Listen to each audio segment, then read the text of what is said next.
तो आज का टॉपिक है हम लोगों का उत्तर वैदिक काल का जनजातीय संघर्ष। अभी तक मेरे चैनल पर लाइक पर सब्सक्राइब ना किए हैं तो कर लें, क्योंकि यहाँ पर जो भी हिस्ट्री सब्जेक्ट का स्टडी कर रहे हैं हम लोग बहुत ही डीपली में स्टडी कर रहे हैं। ज़्यादा से ज़्यादा आपका एमसीक्यू क्वेश्चन किसी भी कॉम्पिटिटिव एग्जाम में बन जाएगा। तो शुरू करते हैं जनजातीय संघर्ष। वैदिक लोगों का पूर्वी उत्तर प्रदेश और उत्तर बिहार में ताम्र के औजार और काली एवं लाल मिट्टी के बर्तनों का इस्तेमाल करने वाले लोगों से संघर्ष हुआ। वैदिक लोगों का पूर्वी उत्तर प्रदेश और उत्तर बिहार में ताम्र के औजार, काली एवं लाल मिट्टी के बर्तनों का इस्तेमाल करने वाले लोगों से संघर्ष हुआ। पश्चिमी उत्तर प्रदेश में उन्हें ऐसे लोगों का सामना करना पड़ा जो तांबे के औजार के साथ गेरू और लाल रंग के बर्तन का इस्तेमाल करते थे। पश्चिमी उत्तर प्रदेश में उन्हें ऐसे लोगों का सामना करना पड़ा जो तांबे के औजारों के साथ गेरू या लाल रंग के बर्तनों का इस्तेमाल करते थे। उन्हें उत्तर हड़प्पाई संस्कृति के लोगों का भी सामना करना पड़ा। उन्हें उत्तर हड़प्पाई संस्कृति के लोगों का सामना करना पड़ा। ग्रंथों के संकलन के आधार से पता चलता है कि उत्तर वैदिक लोगों ने इस क्षेत्र में मुंडा भाषियों का भी सामना किया। ग्रंथों के संकलन के आधार से पता चलता है कि उत्तर वैदिक लोगों ने इस क्षेत्र में मुंडा भाषियों का भी सामना करना पड़ा। उत्तर वैदिक अर्थव्यवस्था। उत्तर वैदिक अर्थव्यवस्था देखते हैं। प्रारंभिक वैदिक काल में मुख्य व्यवसाय पशुपालन था। उत्तर वैदिक काल में कृषि लोगों का मुख्य व्यवसाय बन गया। उत्तर वैदिक काल के सबसे मुख्य व्यवसाय क्या था? आपका कृषि था। तो आइए हम लोग कृषि के बारे में जानते हैं। कृषि का स्थान गौड़ था। कृषि का स्थान गौड़ था। लोगों को जौ, गेहूं व चावल जैसी फसलों का ज्ञान था। उत्तर वैदिक लोगों का जौ, गेहूं और चावल जैसे फसलों का ज्ञान था, जिसमें गेहूं व चावल मुख्य फसल हुई। ऋग्वेद के चतुर्थ मंडल में खेती की प्रक्रिया का वर्णन मिलता है। ऋग्वेद के चतुर्थ मंडल में खेती की प्रक्रिया का वर्णन मिलता है, जिसमें कृषि का उल्लेख मात्र 24 बार हुआ। ऋग्वेद में कृषि का उल्लेख कितने बार हुआ है? आपका 24 बार हुआ है। और किस मंडल में मिलता है? चतुर्थ मंडल में, ऋग्वेद के चौथा मंडल में। यजुर्वेद के शतपथ ब्राह्मण में जुताई के अनुष्ठान पर विस्तृत चर्चा की गई है। यजुर्वेद के शतपथ ब्राह्मण में जुताई के अनुष्ठान पर विस्तृत चर्चा की गई है। ऋग्वेद में हसिया, कुठार, चलनी, सूप, अनाज का पोसने वाला, धनकृत आदि शब्दों का उल्लेख मिलता है। ऋग्वेद में हसिया, कुठार, चलनी, सूप, अनाज का पोसने वाला, धनकृत आदि शब्दों का उल्लेख मिलता है।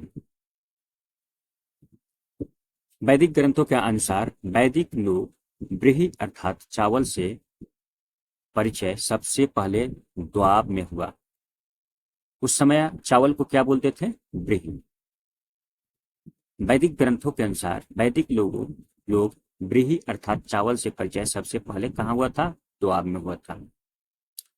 यजुर्वेद में 5 प्रकार के चावल का उल्लेख है। यजुर्वेद में कितने प्रकार का चावल का उल्लेख है? 5 प्रकार। कौन सा है? महाब्राही, कृष्ण ब्रीही, शुक्ल ब्रीही, आशुधान्य और हायन। यजुर्वेद में 5 प्रकार के चावल का उल्लेख है। महाब्रीही, कृष्ण ब्रीही, शुक्ल ब्रीही, आशुधान्य और हायन। अथर्ववेद में उल्लेख मिलता है कि सर्वप्रथम पृथुवेन ने ही कृषि कार्य किया था। अथर्ववेद में उल्लेख मिलता है कि सर्वप्रथम पृथुवेन ने ही कृषि कार्य किया था। अथर्ववेद में 6, 8, 12 व 24 बैलों को हल में जोते जाने का वर्णन मिलता है। अथर्ववेद में 6, 8, 12 व 24 बैलों को हल में जोते जाने का वर्णन मिलता है। लोहे के कृषि औजार कम पाए गए हैं। लोहे के कृषि औजार कम पाए गए हैं। जुताई एक लकड़ी के बने हल से की जाती थी। अथर्ववेद में सिंचाई के लिए नहर खोदने तथा टिड्डियों द्वारा फसल नष्ट होने की जानकारी मिलती है। अथर्ववेद में सिंचाई के लिए नहर खोदने तथा टिड्डियों द्वारा फसल नष्ट होने की जानकारी मिलती है। ऋग्वेद में दो प्रकार के सिंचाई का उल्लेख है। ऋग्वेद में दो प्रकार का सिंचाई का उल्लेख है। खनित्रिमा खोद कर प्राप्त किया गया जल, स्वयंजा प्राकृतिक जल। ऋग्वेद में दो प्रकार के सिंचाई का उल्लेख है। खनित्रिमा खोद कर प्राप्त किया गया जल, स्वयंजा प्राकृतिक जल। कहा जाता है कि विदेह के राजा और सीता के पिता जनक ने अपने हाथों से जुताई की। कहा जाता है कि विदेह के राजा सीता के पिता जनक ने अपने हाथों से जुताई की। कृष्ण के भाई बलराम को भी हलधर या हल को धारण करने वाला कहा जाता है। कृष्ण के भाई बलराम को भी हलधर या हल को धारण करने वाला कहा जाता है। गौतम को बोध गया मूर्ति में बैल के साथ जुताई करते दर्शाया गया है। गौतम को बोध गया मूर्ति में बैल के साथ जुताई करते दर्शाया गया है। उत्तर वैदिक काल में व्यापार का विकास हुआ और व्यापारी श्रेणियों से संगठित हुए। निष्क, शतमान, पाद, कृषण आदि माप की इकाई थी। निषक, शतमान, पाद, कृषण आदि माप की इकाई थी। बाट की मूलभूत इकाई कृष्णल थी। बाट की मूलभूत इकाई कृष्णल थी। बाट की सबसे छोटी इकाई रतिका थी।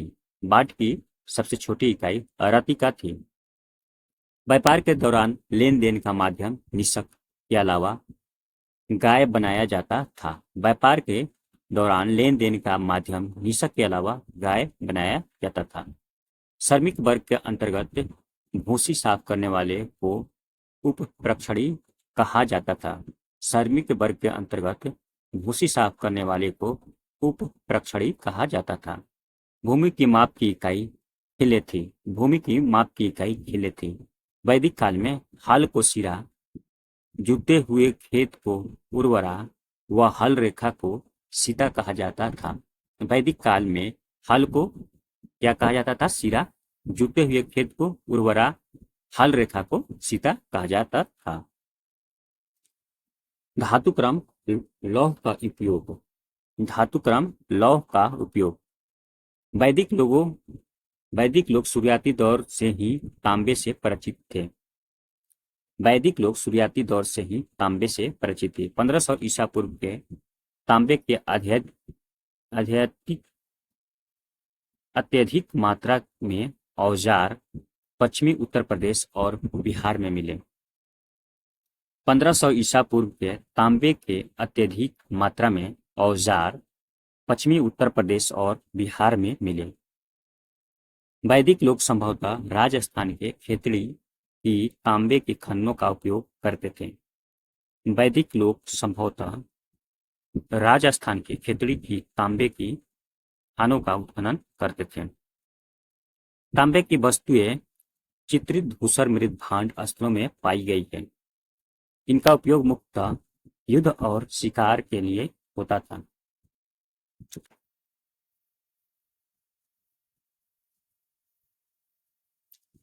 गंधार क्षेत्र में मृतकों के साथ कब्रों में गाड़े गए लोहे के औजार अत्यधिक मात्रा में खुदाई से मिली है।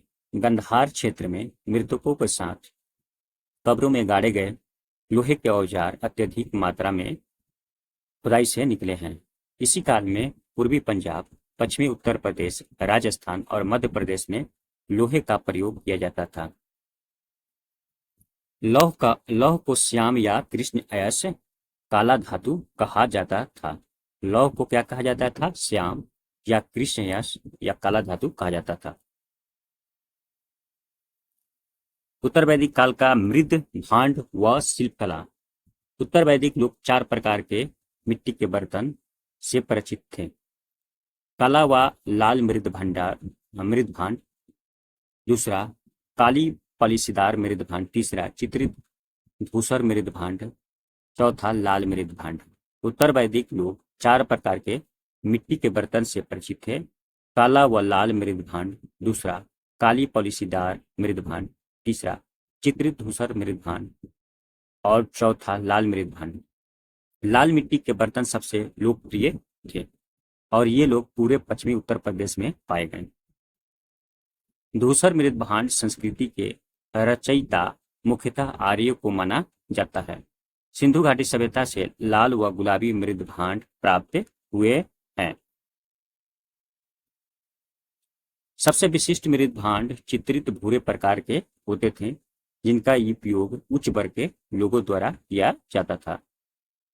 सबसे विशिष्ट मृद भांड चित्रित भूरे प्रकार के होते थे, जिनका उपयोग उच्च वर्ग के लोगों द्वारा किया जाता था। चित्रित भूरे बर्तन की परतों में मिले शीशे के ढेर व चूड़ियां संभवतः कुछ व्यक्तियों द्वारा प्रतिष्ठा की वस्तुओं के रूप में इस्तेमाल की गई। चित्रित भूरे बर्तन की परतों में शीशे के ढेर और चूड़ियां संभवतः कुछ व्यक्तियों द्वारा प्रतिष्ठा की वस्तुओं के रूप में इस्तेमाल की गई। ग्रंथ और उत्खनन दोनों से शिल्प कला के बारे में पता चलता है। उत्तर वैदिक ग्रंथों में जौहरी या आभूषणों निर्माताओं का भी उल्लेख किया गया है।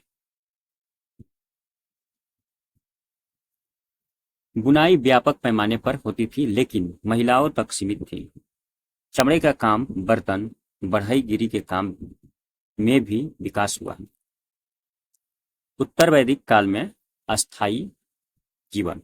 उत्तर वैदिक काल में लोगों के भौतिक जीवन में काफी विकास हुआ। खानाबदोश और घुमंतू जीवन का अंत होने लगा। खानाबदोश और घुमंतू जीवन का अंत कब होने लगा? उत्तर वैदिक काल में। कृष्ण और विभिन्न शिल्प की कारीगरी उत्तर वैदिक काल के जीवन को स्थिर बना दिया। कृषि और विभिन्न शिल्प की कारीगरी उत्तर वैदिक लोगों के जीवन को स्थिर बना दिया। विविध कलाओं और शिल्प कौशल से संपन्न वैदिक लोग ऊपरी गंगा के मैदानी इलाकों में अस्थायी रूप से बस गए। अनेक प्रकार के कलाओं और शिल्प कौशल से संपन्न वैदिक लोग ऊपरी गंगा के मैदानी इलाकों में अस्थायी रूप से बस गए। लोग मिट्टी के बने ईंटों के घरों में रहते व लकड़ी के खंभों वाले झोपड़ी नुमा मकान में रहते थे।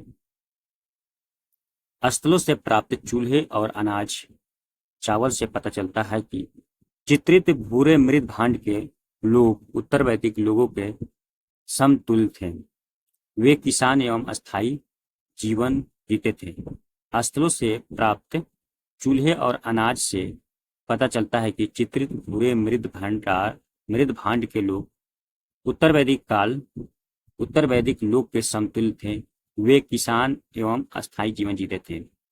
वैदिक ग्रंथों में समुद्र और समुद्री यात्राओं का भी उल्लेख मिलता है। वैदिक ग्रंथों में समुद्र और समुद्री यात्राओं का भी उल्लेख मिलता है।